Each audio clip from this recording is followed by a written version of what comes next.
Airshow is a staple of Canadian summer entertainment.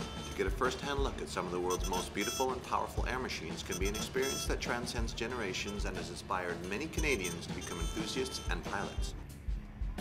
But the Airshow is more than a collection of exotic civilian or military aircraft, more than just a trip through flying history. The Airshow is for many a performance, a unique aerial dance played over a clear summer sky. One such performance group is the Vintage Wings of Canada Hawk 1 team. These dedicated performers fly the beautiful and rare 1954 Canadair F-86 Sabre. The Canadair Sabre was one of the most successful fighters of its time and a showpiece of Canadian aviation. Like performers on any stage, the crew of Hawk 1 rely on years of experience, practice, and painstaking preparation at every level. About different people, and so I have to get my job ready. And as long as you have some private time before the show to psych yourself into it, then it's not much of a problem. But once it's time to go, then it's very professional, and you're ready to go. And same thing with the technicians. I mean, they're obviously very well trained at fixing these airplanes.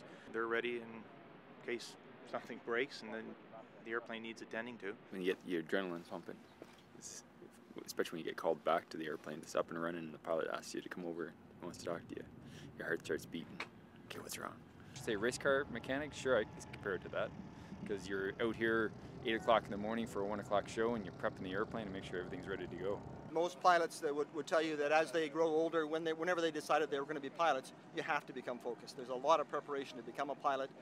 The rewards are endless when you do become one. I guess for us that are in the aerobatic industry, certainly ex-military pilots, where I got my first training was you get the discipline and just basic flying training and flying formation, doing basic aerobatics at high altitude.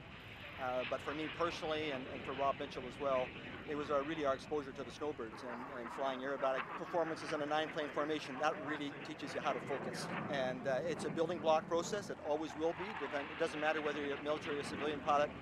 When you start flying aerobatics, you start at a high altitude and you work your way down.